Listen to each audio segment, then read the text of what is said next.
Introduction to the band, I want you to give me a rundown on each band member's musical history because each have played in bands that I'm sure many people have heard of. So give me the storyline. Yeah. Well, we'll start with me. I was a touring guitar tech for almost 16 years, something like that. But I also played in bands too. I was the touring bass player for Chiodos for a while. And then our bass player is one of the founding members of Emarosa. Um, and then Worth Weaver, he used to play in He Is Legend and was a touring guitar player for Thousand Foot Crutch. Right on. Yep. And our singer Logan, he was in a band called Demona Waits, kind of like a prog metal thing out of Oh, sweet. Wilmington as well. And then drummer Jeremy, he plays in all the bands that there ever was, but mainly he's in Alisana. That was his band. Very cool. I've seen Yeah. most bands come through Philadelphia, so it was kind of cool. It's almost like a little super group, sort of, and I've Yeah, seen so it's many kind of bands open up. yeah, it's kind of a bit of a joke to us because I mean, yes, you can technically use that to describe what we're doing Sure. because we are dudes from other bands that people may or may not know. But I think in order to kind of really use the name supergroup seriously, you have to have been in like a big band, you know? Self-million record or Um, something. Or yeah, exactly. Like, Velvet Revolver, supergroup, right? correct, correct. Yeah, All the pretty things, sure. yeah. Just on a different level. I mean, nothing wrong with that. Yeah. That's why it's kind of like said in jest because we're not taking ourselves too seriously about it. Gotcha. Well, I mean, having guys from so many different bands, how did you guys come together and form this new band? Well, believe it or not, I've actually not the songs itself, but just the concept of what this group would be started for me about almost 14 years ago. Um, Seriously, well, yeah, it was a previous project that I was kind of putting together, and I had the idea of like if I get dudes that have been in other bands that have toured around and done stuff, they'll get it. They'll understand that it's not necessarily like creating the best products to try and sell a million records. It's just to put the best product out there because that's what we do. Um, and there's a certain sense of pride that we take in how we present ourselves and our music. So it was trying to find like-minded dudes who are also in their 30s who are willing to be in a band again. So yeah, it's been incredibly difficult to try and do that. But as far as this project is concerned, um, it started when I met Worth. He was partnered up with somebody else running a studio in town, and I had just moved into Wilmington at the time, and so I didn't really know anybody, and I got an opportunity to go and help them out with moving stuff into the studio. And so Worth and I met, we got talking, realized we know a bunch of the same people, and as far as music goes, we kind of have the same work ethic. So it was actually really good to meet someone who musically was aligned with what I was doing. But not this was not just only work us. ethic, but influences and type of Yeah, too. yeah. I mean, we both came up with like the 90s punk thing, and then getting into more alternative stuff as we kind of like go through to the early 2000s. And then, the biggest crossover for both of us is the band Jimmy Eat World. Sure. That's where we kind of go, all right, that's where our musical things Okay. align. Yeah. So, we kind of tossed the idea around of doing a project together, and it was years before we actually did anything. And then when we realized that, hey, there could be some ideas here, we were just kind of tossing demos back and forth to each other, but just like a verse and a chorus here, no like solid ideas or anything like that. So we ended up picking four of those ideas and then just started building songs out of them. Um, and so we ended up with one of which is a single that we put out earlier this year called Every Now and Then. That was actually the first track that we did where we're like, oh, this has got a vibe to it. It's got a sound to it. Okay. And then came the impossible task of finding a singer. Um, we asked loads of dudes and that have been in bands that we know, hey, you want to do this? Nobody was particularly interested. Um, and it turns out that Worth actually he works with Logan. And Interesting. they've kind of known each other, and we thought about him, like his name popped up, but it just didn't seem like he would be interested at all. And then he heard the songs, and immediately he was like, oh, this is the thing that I have to do here. Oh wow. So yeah, it was actually really, really cool. And like one day we kind of got a demo, a vocal demo in our inbox. And the second that we heard it, we like, this is the guy. We Wow. knew that this was the guy for the job. And it wasn't even a question of like, hey, let's hear some more. It was like, no, we know this is the guy. So our confidence in him was already there. So it was just us three for a while, and we kind of started to build out more songs and kind of get a um, more cohesive sound as we were going along, and kind of realizing, oh, this is really, really good. And then it came to actually getting a rhythm section, a drummer, and a bass player. And I've known Jeremy for a long time, and it was just a case of he'd kind of heard the songs as they were kind of being built, and he was interested, but it was no like, hey, I want to be part of this, until we got like 4 songs with vocals on them that we could then use to tease people into or trick people into being in our It, band.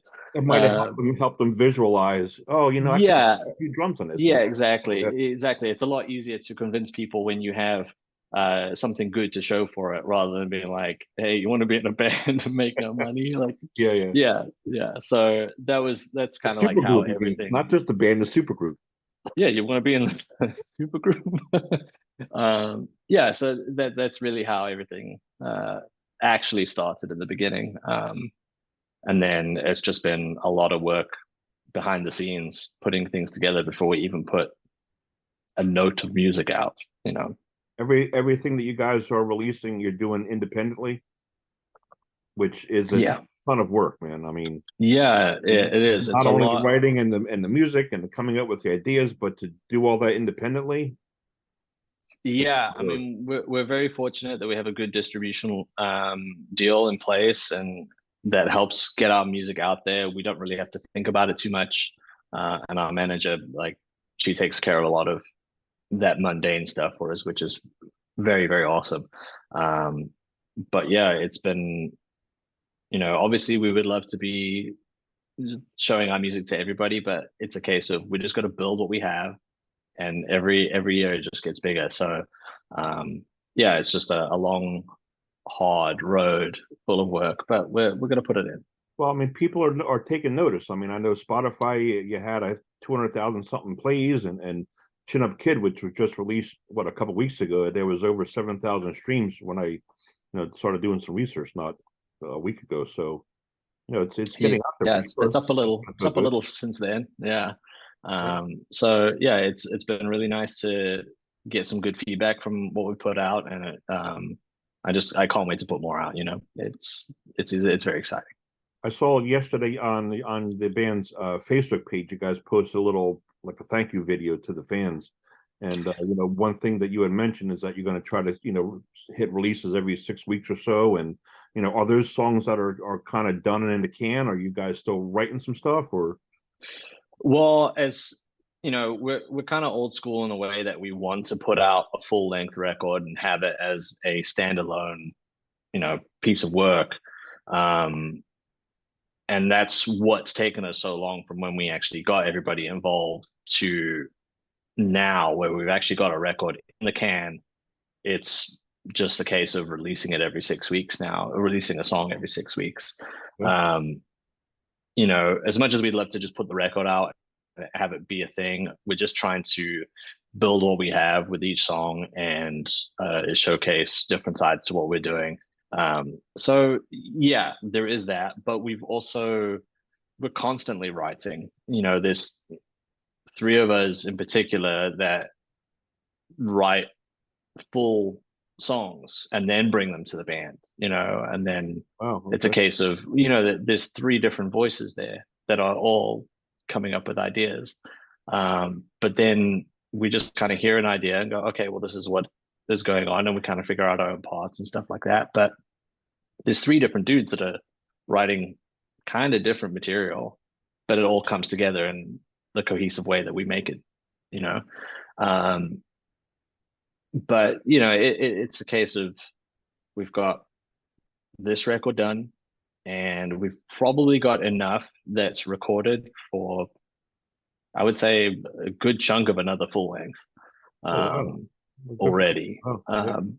Some of that stuff's not completed, but it's musically it's done. There's just no lyrics and melody yet. You mentioned how it took you a while to find a singer, and Logan came on board. And I mentioned the latest single was Chin Up Kid. His vocal performance on that song is, you get the feel of this dude's vocal ability. He has some soft parts, and then he just adds that extra punch, and the vocals on that track are really good, man. Yeah, it's crazy for me, particularly. I have always been the control freak of the band. And now we have three of them that are all competing for a voice, which is And yet hilarious. things are getting done. Imagine that. Yeah, I mean, we do get into like lovers quarrels all the time, but it's so rewarding to be able to just trust everything that comes out of that dude's face, because it's just amazing lyrically. He's there. It's a good blend between being like really thoughtful with whatever the word choices are, and then being a bit more throwaway. So it's a bit more accessible in the choruses. But Wow. then, the verses allow you to go someplace a little deeper. And then if you really like are musically inclined, or you just like to listen to music on a deeper level, there's all of that stuff in there too. So it's pop music that is being masked in other layers of things. Not to suggest that we're reinventing the wheel by any means, but Right. it's just thoughtful how we write. The parts are there for a reason, and the candy and the songs are there for a reason. It's just not like, hey, I'm gonna play loud guitars here and loud guitars there, and then you're also going to do the same thing. And Sure. it can be formulaic at times. So we try and at least take those standard structures and kind of do something a little different with them if we can. The band's website is all the pretty things, all the pretty things official.com. And Correct. I had checked out some of the videos. I like the video for Every Now and Then, because it's got that's in studio montage where people get to see each of yours, and kind of the whole recording process of what you guys do. It was pretty cool insight for me. Yeah, I mean, that was a video that our singer put together. He does a lot of video editing and kind of handles a lot more of the video side of things for us. So again, it's also really cool that I can just trust him to put out good material that's, I don't need to sit there and have any oversight or any sort of control over everything, because I trust him. Storyboard the whole video or something, yeah. Yeah, exactly. I mean, he's just done a lot of work for a lyric video for Chin Up Kid, which is going to come out soon. And aside from a few notes, he's done like the most amazing thing I've ever seen. As far as like a lyric video goes, I think he's incredibly talented. Yeah, did he do Teenage Lions? Because the lyric video, I mean, I've seen a million lyric videos, but there's so much different content, and again, for a band that's putting things out independently, you didn't throw it together. I mean, it's very, very well done, man. Yeah, thank you. Well, he did not do that one. That was done by our friends over at 12-inch Media. They've done videos for a bunch of other bands and stuff, but I met a couple of them from touring around, and they've become good friends. And so we also like to do that. If we can't do something in-house, or we don't have time to do it in-house, when we do go and find somebody, we try and find somebody that we know personally and have some sort of personal relationship with. I find that working with friends makes it a bit more of a collaborative process. And that's a thing. If we're going to work with somebody, we want their stamp on it too. I don't want them to just do a thing for us and then like not really get rewarded for it. Like I want them to have the credit that they do. So when it comes to things like artwork and stuff like that, it's going to be more of a collaboration rather than just like hiring somebody to do something. Gotcha. What do you Yeah. guys have lined up for next year? Anything specific? Nothing specific right now. There are plans to kind of find some tour dates and stuff. We're looking possibly spring for something, and then another run in the summer if we can. Um, Nothing solid, like I said. It's just all up in the air, and we're just talking to a few different bands and seeing who we're going to go out with. But yeah, the plan is to do something, probably just East Coast regional stuff for now. But then, you know, the more we grow it, the bigger we'll try and make it, and the further out we'll go. Well, the band's called All the Pretty Things, and again, the website is alltheprettythingsofficial.com. Tristan, it's been great to talk to you and find out more about the band, and I'm looking forward to getting more press releases on all things with your band next year, man. Awesome. Thanks a lot for having us.